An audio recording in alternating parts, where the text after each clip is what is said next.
ఏపీలో రాజకీయ పరిణామాలు వేగంగా మారుతున్నాయి. ముద్రగడ పద్మనాభంను వైసీపీ ఎంపీ మిథున్ రెడ్డి కలిశారు. కిల్లంపూడిలోని ఆయన నివాసానికి వెళ్లిన మిథున్ రెడ్డి ముద్రగడను వైసీపీలోకి ఆహ్వానించారు.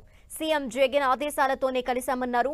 మరోవైపు ముద్రగడ హరిరామ జోగయ్యపై జనసేన అధినేత పవన్ కళ్యాణ్ పరోక్ష వ్యాఖ్యలు చేశారు. నిన్నటి వరకు కొందరు తనకు సలహాలిచ్చారని, ఎలా నిలబడాలో ఏం చేయాలో సూచించారని, ఇప్పుడు వాళ్లంతా వైసీపీలోకి వెళ్లారని వ్యాఖ్యానించారు. తన వద్దే ఇలాంటి ఐడియాలు వస్తాయని చెప్పారు. కన్వీనియంట్ గా మాట్లాడే వ్యక్తులు తనకొద్దని, నిలబడే వాళ్ళు కావాలి అన్నారు పవన్ కళ్యాణ్. మొన్నదాకా అందరూ సలహాలు ఇచ్చారు నాకు, నువ్వు ఎలా నిలబడాలి, ఎలా చేయాలని. అందరూ వైసీపీకి వెళ్ళిపోయారు. ఈరోజు పవన్ కళ్యాణ్ దగ్గర అన్నీ వస్తాయి ఐడియాలు. సీట్లు ఎన్నా తెలియదబ్బా నాకు, అన్నీ ఒకటి కాదు. నేను అనేది ఏంటంటే, నువ్వు రిజర్వేషన్ గురించి మాట్లాడినా, ఏమి మాట్లాడినా పద్ధతి ప్రకారం మాట్లాడండి. పింక్ డైమండ్ లాగా టీడీపీ ఆ ప్రభుత్వం ఉన్నప్పుడు ఒకలాగా, ఈ ప్రభుత్వం ఉన్నప్పుడు ఒకలాగా మాట్లాడకండి. అందుకని ఈ రోజున మనకు కావాల్సింది కన్వీనియంట్గా మాట్లాడే వ్యక్తులు కాదు, నిలబడే వ్యక్తులు కావాలి. పవన్ కళ్యాణ్ వ్యాఖ్యలకు సంబంధించి మరిన్ని డీటెయిల్స్ మా ప్రతినిధి రవిచంద్ అందిస్తారు. రవిచంద్, ఏపీలో తాజా రాజకీయ పరిణామాలు ఎలా అర్థం చేసుకోవాలంటారు, ఎలా చూడాలి అసలు? ధనలక్ష్మి, ఈరోజు పవన్ కళ్యాణ్ చేసిన వ్యాఖ్యలు అయితే కొంత రాజకీయంగా చర్చనీయాంశంగా మారాయి.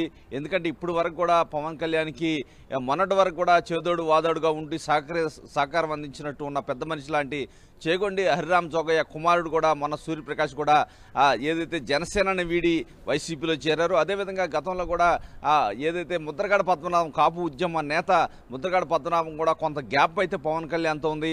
ఈ నేపథ్యంలోనే వైసీపీ హైకమాండ్కి ఆయన టచ్లోకి వెళ్ళారు.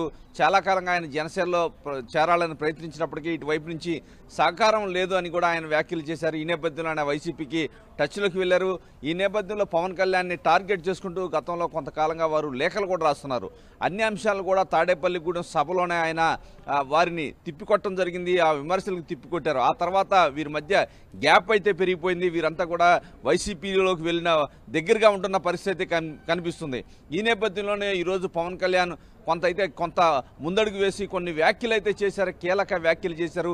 చాలామంది పెద్ద మనుషులుగా ఉండి నాకు సలహాలు ఇస్తున్నారు, కానీ అవి వారైతే ఆచరించట్లేదు. ఈ విధంగా తనని ఇబ్బంది పెట్టే విధంగా పలు వ్యాఖ్యలు చేస్తున్నారనే విధంగా కూడా పవన్ కళ్యాణ్ వ్యాఖ్యలు చేశారు.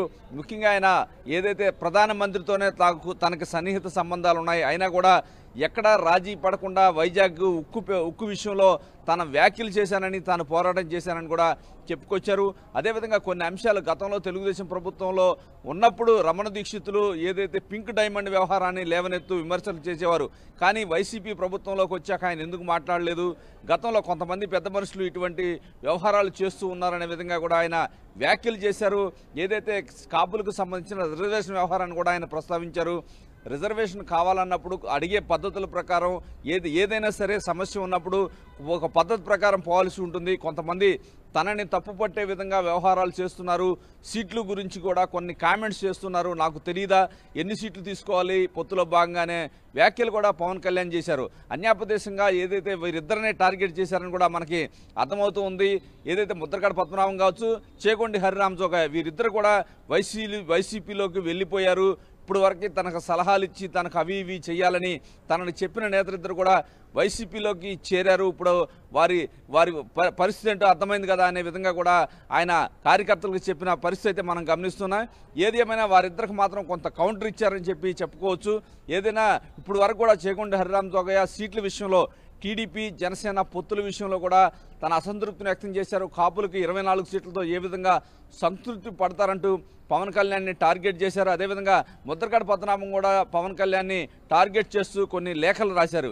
ఇవన్నీ కూడా పవన్కి కొంత ఇబ్బందికర పరిస్థితిని కల్పించాయని చెప్పుకోవచ్చు. వీటన్నిటికీ కూడా పవన్ కళ్యాణ్ తాడేపల్లిగూడెం సభలోనే కొంతవరకు సమాధానం చెప్పారు.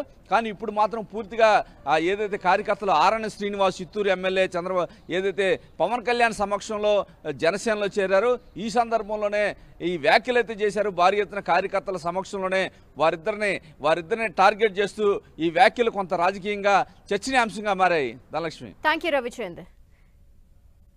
ఇక ముద్రగడ్ని ఎంపీ మిథున్ రెడ్డి కలిశారు, పార్టీలోకి ఆహ్వానించినట్టు తెలుస్తోంది. ఆయన రియాక్షన్ ఏంటో మరిన్ని డీటెయిల్స్ అందించేందుకు మా ప్రతినిధి సతీష్ సిద్ధంగా ఉన్నారు. సతీష్, ముద్రగడ ఆలోచన ఏంటి, తాజా అప్డేట్స్ ఏ విధంగా ఉన్నాయి? ఈరోజు ఉదయం కాపు ఉద్యమ నేత ముద్రగడ పద్మనాభాన్ని వైసీపీ నేతలైతే మాత్రం ఒక బృందం కూడా కలిసిందని చెప్పుకోవచ్చు. అయితే ఉభయ గోదావరి జిల్లాలకు సంబంధించి కోఆర్డినేటర్గా ఉన్న మిథున్ రెడ్డితో పాటు కొంతమంది వైసీపీ జిల్లాకు సంబంధించిన వైసీపీ నేతలందరూ కూడా జిల్లా అధ్యక్షుడు కన్నబాబు, అదేవిధంగా కాకినాడ సిటీ ఎమ్మెల్యే దోనపూడి చంద్రశేఖర్తో పాటు పలువురు అయితే మాత్రం ముద్రగడ పద్మనాభాన్ని అయితే కలిశారు. కలిసి సీఎం జగన్మోహన్ రెడ్డి ఆదేశాల మేరకు అయితే పార్టీలోకి సాధారణంగా కూడా ఆహ్వానించిన పరిస్థితి కూడా ఇక్కడ నెలకొందని చెప్పుకోవచ్చు. అయితే వాళ్ళ ఆహ్వానాన్ని అయితే మాత్రం కాపు ఉద్యమ నేత ముద్రగడ పద్మనాభం సానుకూలంగా తీసుకున్నారు. తమ నిర్ణయాన్ని కూడా 2-3 రోజుల్లో కూడా ప్రకటిస్తానని కూడా చెప్పినట్లయితే మాత్రం మిథున్ రెడ్డి కూడా వెల్లడించడం జరిగింది. అయితే దీనికి సంబంధించి కొన్ని వార్తలు అయితే వస్తున్నాయి. అంటే వాళ్ళకి వైసీపీ అధిష్టానం కావచ్చు, లేకపోతే వైసీపీ పార్టీ కాల్స్ ఆఫర్లు చేసి అని చెప్తున్నారు. అవి ఏమీ వాస్తవం కాదు. ఎటువంటి ఆఫర్లు కానీ ఎటువంటి హామీలు లేకుండా కేవలం స్వచ్ఛందంగానే ముద్రగడ పద్మనాభం అయితే మాత్రం పార్టీలో చేరేందుకు సుముఖంగా ఉన్నారని కూడా మిథున్ రెడ్డి అయితే మాత్రం చెప్పారు. ఏదేమైనప్పటికీ అంటే ప్రస్తుతం అయితే మాత్రం అమావాస్య ఉన్న నేపథ్యంలో అమావాస్య వెళ్ళిన తర్వాత తమ అభిప్రాయాన్ని అయితే మాత్రం వెల్లడిస్తామని చెప్పి ముద్రగడ తమ అనుచరులతో కూడా చెప్పిన పరిస్థితి ఉంది. ఇదే నేపథ్యంలో మరొక వారం రోజుల లోపులోనే సీఎం జగన్మోహన్ రెడ్డి సమక్షంలో కూడా ముద్రగడ పద్మనాభం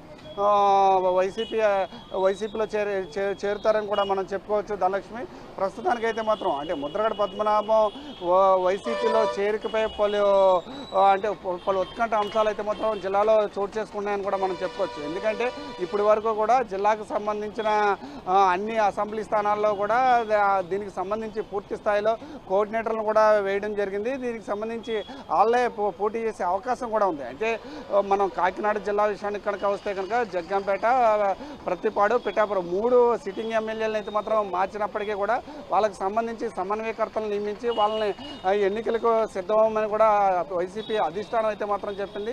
అయితే ముద్రగడ పద్మనాభం ప్రత్యక్ష ఎన్నికల్లో కనుక వస్తే కనుక ఏ స్థానం నుంచి పోటీ చేస్తారు అనే ఉత్కంఠ ఇటు వైసీపీ నేతల్లో కూడా కొనసాగుతుందని కూడా మనం చెప్పుకోవచ్చు. ధనలక్ష్మి, అయితే పిఠాపురం నుంచి పోటీ చేస్తారా, లేక పత్తిపాటి నుంచి పోటీ చేస్తారా, లేకపోతే పెద్దాపురం నుంచి, ఈ 3 స్థానాల నుంచి స్థానం నుంచి అయితే మాత్రం ముద్రగడ కావచ్చు, లేకపోతే ముద్రగడ కుటుంబ సభ్యులైన తన తనయుడు గిరి కూడా పోటీ చేసే అవకాశం కూడా ఉంది. ఈ నేపథ్యంలోనే ఇటు జిల్లాకు సంబంధించిన నేతల్లో కూడా ఒక ఉత్కంఠభరితమైన వాతావరణం అయితే మాత్రం కొనసాగుతుందని కూడా మనం చెప్పుకోవచ్చు. ధనలక్ష్మి, ఏదేమైనప్పటికీ కూడా ప్రస్తుతానికైతే మాత్రం ఇటు అధికార వైసీపీ పార్టీ మాత్రం వ్యూహాత్మకంగా ఇటు ముద్రగడను కావచ్చు, లేకపోతే అటు హరిరామ జోగయ్యని కావచ్చు, వీళ్ళందరినీ కూడా కలుపుకొని కాపు సామాజిక వర్గాన్ని అందరినీ కూడా ఒక తాటి మీద తీసుకొచ్చేందుకు ప్రయత్నాలు అయితే మాత్రం చేస్తుందని చెప్పుకోవచ్చు. ఏదేమైనప్పటికీ అంటే ముద్రగడ పద్మనాభాన్ని ప్రత్యక్ష రాజకీయాల్లో ఉంటారా, లేకపోతే పరోక్ష రాజకీయాల్లో ఉంటూ రాష్ట్ర వ్యాప్తంగా కూడా ముద్రగడ ప్రచారంలో వాడుకుంటారా అనేది మాత్రం వేచి చూడాల్సిన అంశంగా చెప్పుకోవచ్చు. అయితే మిథున్ రెడ్డి అయితే మాత్రం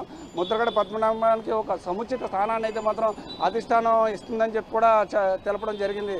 ధనలక్ష్మి, థ్యాంక్ యూ సతీష్.